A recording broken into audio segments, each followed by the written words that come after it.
again, and welcome to Foreplay Radio Sex Therapy. I'm your host, certified sex therapist Laurie Watson, author of Wanting Sex Again, and blogger at Psychology Today and WebMD. And I have with me Dr. Adam Mathews, my co-host, who's a couples therapist, psychotherapist, and president of NCAMFT. Foreplay is dedicated to helping couples keep it hot. Each episode, we cover an aspect of sex that impacts your sex life and something that you can relate to. So if you find our discussions helpful, please give us a review on iTunes or Stitcher. We would love it if you would tell a friend about us. You can find us also on the web at foreplayrst.com. And if you have a comment or a topic that you'd like us to talk about, we'd love to hear from you. Please send them to us at info@foreplayrst.com. Thanks for listening. Now on to today's topic. Okay, so Adam, this is so great. It's the new year, and we've done our New Year's. I know, but it's about to snow here in Raleigh, and we got to get Adam home so he's not like stuck in the sleet. And yeah. Yeah. But we're 1 week into the new year. How are you doing on your resolutions? I'm doing good. Yeah? I'm doing really good. Yeah. This is about the not time. Eating today, probably not for the next year. And yeah, mine are doing good right now, but in a week we'll see. That'll be the real test. They're always really good the first week of January. That's good. You know, we were joking around. We're going to talk about sex and pregnancy today. Yeah. Okay, we're going to talk about sex and pregnancy. But one joke that we were kidding around, I saw it on Twitter, was, you know, January 1st, the husband says to the wife, you know, honey, we haven't had sex all year. You know? I don't know. All those year-end jokes. We haven't had sex since last year. Yeah. It's been forever. Yeah, so we were throwing that around. That was funny. Yeah. But we have a reader who wrote in and said, hey, talk about sex and pregnancy and, you know, the difficulties that happen with it. Yeah. Well, you'll have to tell me, because I've never been pregnant, from Bada bing. What are the difficulties? What are the complications of being pregnant? Well, you have had a wife that was human. pregnant. I have. So And I mean, she's several times. Yeah, she's been pregnant several times. She's told me about that, but I still think there's somewhat of a disconnect for men because to really know what it's like to be female and to be pregnant and how that impacts your sexuality. Yeah, because there's other experiences in life that I think I can relate to my wife on that she's had. We can share. Yeah. But this one's almost completely it's completely foreign to me. Right. And so trying to understand it from her perspective is a bit of a challenge. Yeah. I mean, I think that sexually, you know, there's 3 trimesters, and each of them have their different challenges and downsides and upsides. You know, I mean, the first challenge is the first trimester, which, you know, kind of you're sort of wiped out. Yeah. I mean, it's hard to explain, but I remember, you know, week 3 coming home from work, and I have a lot of energy, and I have a lot of energy for sex. And week 3 coming home, you know, pregnant for 3 weeks and basically going to sleep. Yeah. You know, I mean, it was like I had the flu, just that sense of no energy, no nothing. The quote that my wife throws out me during the first trimester all the time is she found a quote in one pregnancy book that said it was like especially the first trimester was like you were climbing a mountain every single day. That every day you climbed a mountain. She would tell me that all the day. She was like, back off, I'm climbing a mountain right now, is what she would say. And that made more sense to me when I thought about it like that about the energy that is expended of growing another human. And I know that, you know, men say all the time, but I would want sex even if I were tired. That's not a stumbling block. But I think for women, because it requires so much concentration to reach orgasm and the whole experience requires a lot more energy really for her to have, you know, feeling associated with it, you know, her own internal subjective feeling. That lack of energy, I know nobody likes this, but it's true. Yeah. It's a killer. But it's a different kills desire. From what I can pick up, it seems like it's a different kind of tired than just end of the day. Well, it's you're something tired. You can't do anything about it, right? Yeah. I mean, if you're end of the day, you did too much. I mean, you can make adjustments, but this is something physiologically. I mean, I suppose it's any kind of hormonal state or physiological state or an illness or something. It's like, you know, do you want to have sex when you have the flu? You know, if you didn't feel so bad, but you were just that kind of wiped out, it's like, well, you know, the thought's there. It sounds great, but no. Yeah. I think there's also a bit of sometimes a confusion, at least from a male perspective, on the idea of I don't want to speak too much about my wife's experiences because she's not here.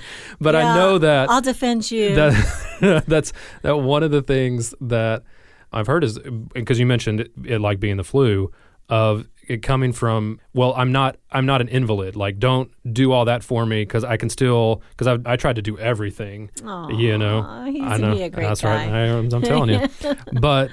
And I know other men that do that too, that got reprimanded for doing too much and treating their wife as if she was sick during pregnancy. So can you talk about that balance there between, if we're respecting the fact that she's tired, damned if you do and damned if you don't. That's right. And I think that's what you're trying to caretake for her and take care of her and make sure she's okay, and you know that she is around that little baby, right? Yep. And so there's that paternal protection thing that gets triggered in you right away.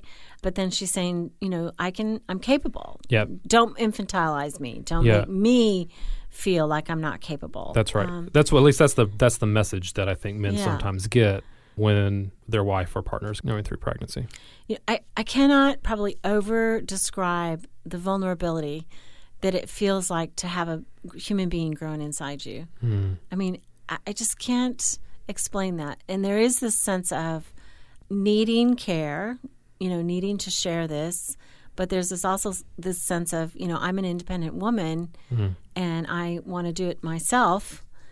I think that that's the hard thing about pregnancy is there is a bit of having to surrender to the fact that my body is changing, you know, in a quick way. Yeah. And suddenly the things that, you know, used to be easy for me, you know, I'm clumsy, I'm tripping, I'm off balance. I mean, there's all kinds of things that are hard about the needs that I think a woman feels for perhaps more assistance and the sense of, but doggone it, you know, I'm an adult, I can take care of myself.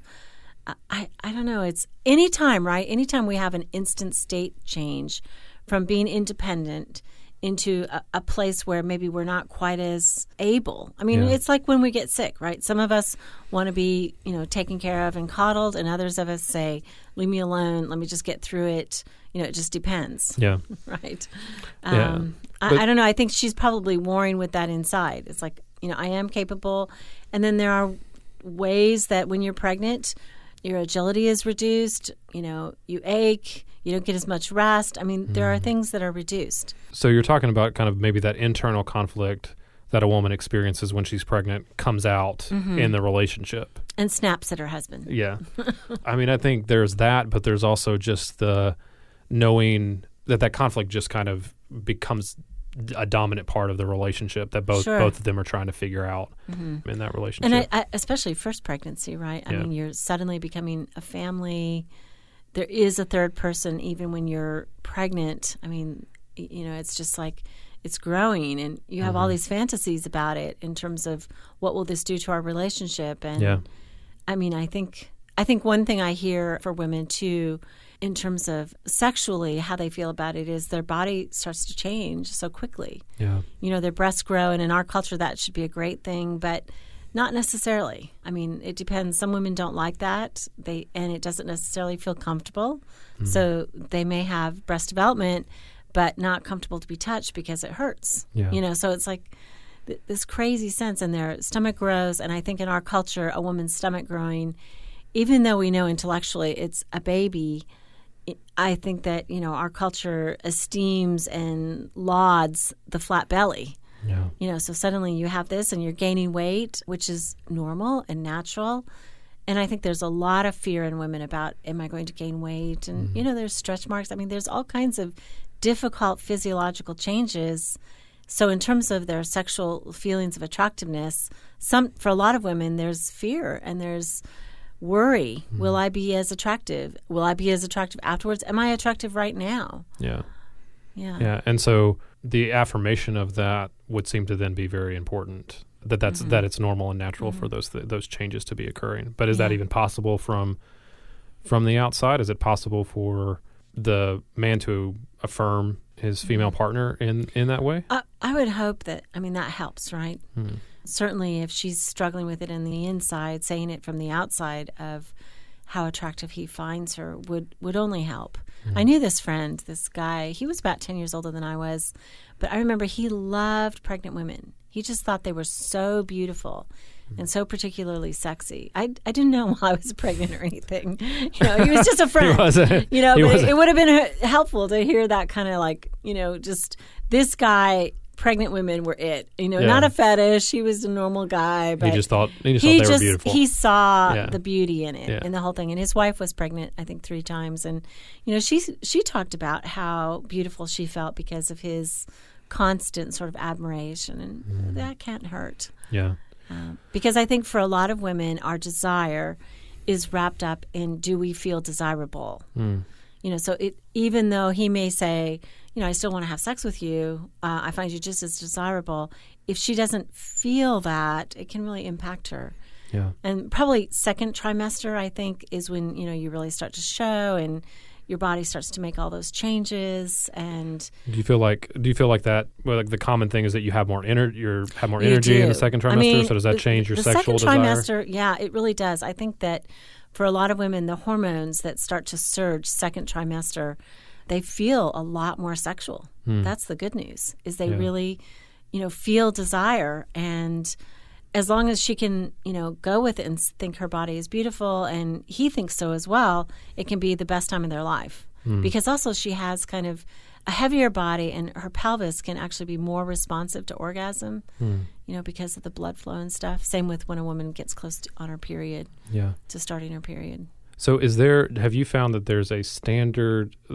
I've heard different things about whether libido for women goes up or down during pregnancy than what their normal is. I think it's like a bell curve. Okay. It's low that first trimester. It goes way up the second trimester, and then it goes down the last trimester just because you're tired and awkward and big. Yeah. Okay. So I think there's also, that kind of talks about some of the difficulties from the woman's side, but perhaps after the break we can come back and talk about what are the difficulties from the husband or male partner's side that might be getting in the way of sex during pregnancy. Okay, that sounds great. You're listening to Foreplay Radio Sex Therapy with Dr. Adam Mathews and sex therapist Laurie Watson.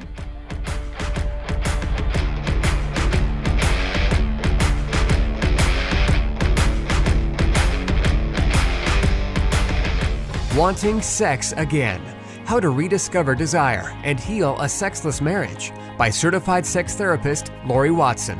Each chapter is designed to fix one of the problems that cause low libido, from early marriage through the childbearing years, even all the way through menopause. I've also had men read it and tell me that for them it was the most hopeful thing they read about resolving sexual problems. Look for Wanting Sex Again on Amazon.com. You can also talk to Laurie Watson for therapy in person or via Skype. I offer couples counseling and sex therapy, and I think about both aspects of the relationship, emotional intimacy and sexual technique, and that combination together helps marriages be happy. Weekend couples intensives are also offered. Improve your sex and improve your relationship with Awakening Center for Couples and Intimacy. Find out more at awakenloveandsex.com. Awaken what's possible.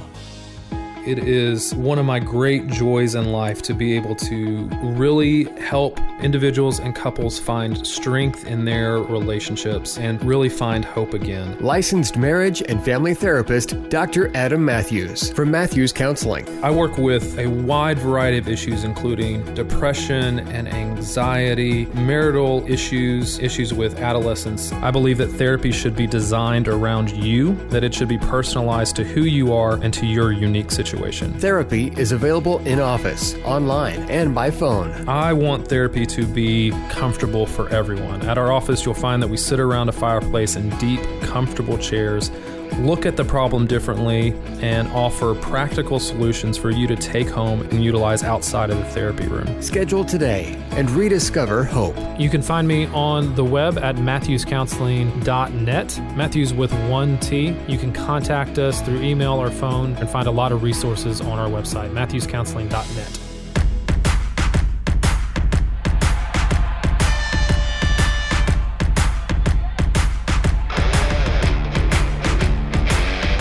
You're back to Foreplay Radio Sex Therapy with sex therapist Laurie Watson and Dr. Adam Mathews, couples therapist. We're your hosts, and we are talking about sex and pregnancy. Right. And Adam, you said that we were going to talk a little bit this half of the podcast about how men are feeling about their wives being pregnant and the sexual problems that happen during that season. Yeah, I think we talked a bit about that in the beginning, where I think we talked about her internal conflict over what's happening to her body and what's happening to her, I think even probably emotionally that's going through. And I think one of the difficulties, and you tell me if you've heard this from your couples, but the man has a hard time, especially if it's his first one, knowing exactly what to do, right? And because there are things that are changing in their family, in their couple relationship, especially we talked about if the low energy in the first trimester, if they're having sex regularly, that could radically change in that first trimester, no matter if they've talked about it before. I have a couple that are thinking about having a baby, and we talk about the things that they're expecting to be different, and they are determined that the frequency of which they're having sex is not going to change. And as much as I've tried to prepare them for that, like that is completely normal for their frequency of their sex to go down, especially during that first trimester.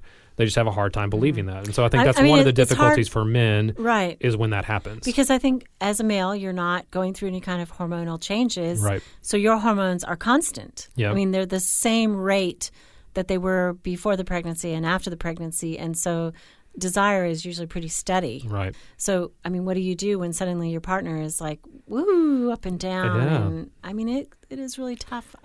I think there's a little bit of, and I don't think this is necessarily fair, because I think the women that have been pregnant that are listening would think that it's not fair, but it is a little bit isolating. I think there's an element of which, and again, especially if it's your first child, if it's your second child, you probably anticipate this happening a little bit more. You're a little bit more prepared. But before you're pregnant, you are spending your time together. If your couplehood is good, you're spending time together. You're coming home together. You're eating dinner together. You're ending the day together, talking, whatever it is that your normal routine is. And then when you get pregnant, your wife is tired. She wants to go to bed, and so she wants to go to sleep. So all of a sudden, I think you're by yourself a lot more, and it changes that mix of autonomy and closeness, right? That's right. I mean, suddenly, physiologically, she needs more autonomy. She needs more sleep. My husband's favorite joke is Laurie needs 8 hours of autonomy every day when she's asleep.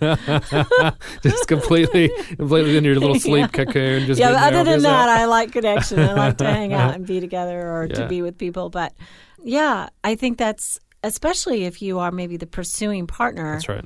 And your partner suddenly becomes apparently more avoidant just because they need more sleep, it can throw things off in terms of your feelings and your emotional sense of connection in the relationship. Yeah. Yeah. And I think that's hard. Let alone the sexual connection, because she's out cold. That's right. But I think that's hard sometimes for female partners to understand that from the male perspective. And I think like all deference needs to be given to the person that is growing the other person. I know. Like I'm not taking that away, because that is I mean, you're carrying somebody else. So deference to that. So not trying to whine or complain about on the men's side. Just saying that I think that's something to acknowledge, is that when that's happening, is that your normal rhythms of your partnership get thrown out of whack. Right. And I think this is so hard in any kind of condition, whether it's pregnancy or illness or absence, the fact that when one partner has a markedly different libido instantly because of this intervening problem, and then the other one is left to cope. I think that it's really hard as like a caretaker or as a husband of a person who's pregnant to say, hey, wait, I've got needs too. Yeah. Suddenly that can almost feel selfish to say, but I still have some needs and I need you in this way. And I think that, you got to talk about that. Yeah. If anything, I would say to you, use our podcast. Yep. To say, to talk to your wife about it and say, it's okay. I mean, both people have needs and you can be respectful of both. But I think absolutely there has to be some sort of accommodation sexually I mean, I think what I found was there were highs and lows that were different. I was always a 10 o'clock in the morning girl. That's my best time, And suddenly, but you're working, and so you're not with your partner at 10 o'clock, and Saturday comes and you're sleeping in. But I think that for what we did is, and this is what I would suggest, is on the weekends at least, where is the high in terms of energy? Yeah, and then using that to connect sexually. Yeah, using that time to connect sexually, because at least, early on when you're pregnant, you don't have that little toddler to run after. Yeah. Who also needs looking at. That's coming, right? Yep, that's right. And that is difficult as well. Yeah. So I think what I hear you saying there is that pregnancy can be a time to also begin to practice what's going to happen when the baby comes. Right. So some good habits of talking about it, having it on a regular basis, finding when your energy is, and kind of game planning for when you do have that kid in your life. That's going to change your relationship as well. Yeah. What do you think men also go through? I think that there is and I want to say this carefully, a logistics issue that starts to present itself. That's true. That is just that sometimes can be difficult to talk about. Sure. From just, like I said, your normal rhythms are off anyway, relationally. Right. But I think that the reality is it changes what you do sexually. I mean, you mentioned that if her breasts are sensitive and don't want to be touched anymore, if that was a regular part of foreplay, that was a regular part of sex, like that becomes, you have to change what you normally do. You got to change your moves. And so I think that's more man on top. That's, exactly. I think so that, I think those things start to become issues they might fumble through a little bit, but they don't begin about talking about, especially what's going to be the best ways, best positions for them, what's going to change about the logistics of having sex, foreplay, all of that stuff. That's going to continue to make it enjoyable for them, but may have to be talked about. And I think that for a man, that sometimes can be a difficult subject to broach and to with say his partner. what he might like. I mean, it does seem like the fumbling, like you said, around sexual positions can come because this might be the first time a couple has ever had to talk about. Yep. What do we do here? What do you like? What feels good? And the thing during pregnancy, guys, is things that did feel good don't feel good, and things that, didn't feel good do feel good. I mean, it's just crazy. Women tell me all the time, my breasts were nothing. They didn't feel anything to me before I got pregnant, and then suddenly they were too sensitive or very sensitive, and vice versa. I mean, it's just a crazy experience internally. But I think that what would we like to say to them is maybe go home and talk about, could you just give me the top 3 things that feel good when we make love? Yep. Or, if you think about making love right now, what would be the best position that you would think would be most comfortable, and just flat out ask. Well, and I think one of the things that I hear you mentioning that would be good is what's changed is for men to go home and ask their wives, what's changed sexually for you since you become pregnant? What's feeling good, like you were saying, what's not, what are the areas to avoid? Because it seems like, tell me if I'm wrong, but it seems like there would be areas that you would want that may need to just be completely avoided. Yeah. Right. Yeah. Or other things that just knowing what's changed, what feels good, would be some important questions to ask. Exactly. Anyway, I think that one thing we haven't said is, what about if the guy isn't as attracted to her? I mean, we've talked about how frightening that would be for a woman. And I think for a man, that can be frightening too. What if this is a permanent state? What if she doesn't come back into a shape that I do feel attraction for? And I think a lot of that is psychological. He sees her as mother. And we've talked a lot about that in other podcasts, where just this sense of, okay, she's no longer party girl, my sex partner. She's now mother. And everything that comes with a man's thinking about mother kind of gets overlaid on her. And I think that can really diminish, sexual attraction. Yeah. To me, that seems very much about an expectation that is faulty going into either going into marriage or going into pregnancy. That we're going to stay the same. Yeah. That's an expectation that should be okay to have. I mean, I would just challenge that. I think even understanding that from a male perspective, I think there has to be some kind of shift, almost an education of what is going to happen. And understanding that if you're going to agree to get pregnant in the first place, I think men have to be much fairer to women in that, in that respect. Part of the price is her body is probably going to change. Yeah. I mean, it's hard to give birth to even, a 7-pound baby and not have some stretch marks or not have breasts that droop some. I mean, it's just hard to do that. Absolutely. Yeah. Yeah. I mean, I think that's that's kind of the cost for both of them is what you're saying. They should both count that cost. Yeah. I think you have to count that. Not that she can't be beautiful or that you can't be attracted to her. I think that's what I'm saying is the misnomer. Is that because her body changes that you can't continue to be attracted to her, that you can't continue to be physically attracted to her, or that it's always going to be the way that it is when she's pregnant. Right. And I think part of it is to focus on the parts that are attractive and beautiful. I mean, when we are dating and we think the other one is perfect, actually we're focusing on what we love and what is darn perfect. Yeah. But I mean, it's the same sort of thing with our personality flaws.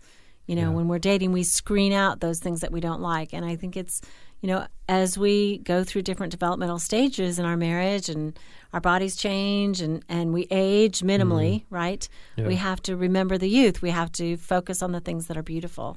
Yeah. So I think there's one more thing that I'd like your input on too is whether or not that a couple can, in a good way that is empowering to both parties, to talk about how to stay in shape that's good during the pregnancy and also good after the pregnancy that's not shaming to the woman, but is also empowering to say for men to say this is how we're going to kind of manage some of this and this is how we're going to stay in shape together in a way that's beneficial to both of them. Is there a way to even have that conversation, or do you think that conversation is fair? Hopefully, I think, as a couple, maybe it's New Year's and we're all having still resolutions. But, many people say, we want to be in shape. Yeah. We want to be healthy. And maybe that's a conversation of, I want to be healthy. I mean, certainly we don't want a husband micromanaging what puts in our mouth. Forget absolutely, that. Absolutely. But on the other hand, saying we want to take the child outside every day. We need to get into the habit of walks. Let's do that. I mean, that helps.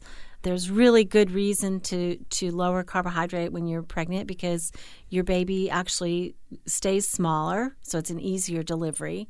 Because if you eat too many carbohydrates, oftentimes there's, your baby can absorb that sugar. Women are frequently pre-diabetic and diabetic when they're pregnant, even the ones who don't know it. If you have a 9-pound baby, hate to tell it to you, but sister, you were diabetic. And so, keeping the carbs low helps with weight control, and it also helps with an easier delivery. So that might be something to talk about and talk with the doctor. Go to the doctor's appointments. Say, how can we bring the healthy baby into this world? What do we need to do as a couple? How can I encourage that? I think there's a fine line, though, between controlling it and setting it as a mutual value. Yeah. I think if she says, hey, walk with me, I need that support, that's awesome. Yeah, I agree. And I think that possibly that's a better, if you don't feel like you can have that conversation where it's mutual and it's mutually beneficial, it might be a better conversation not to have at all. Dicey. Yeah, it is. Very dicey. It is. But that's why we're asked. I mean, that's what we're here to ask the hard questions, right? Yeah. Okay. So thanks for listening. This is sex therapist Laurie Watson and couples therapist Dr. Adam Mathews with Foreplay Radio Sex Therapy. Thanks for listening. Hey, help us stay on top here at Foreplay. We'd love it if you would subscribe and share it with your friends. And please take 1 sec and rate and review us. Thanks so much.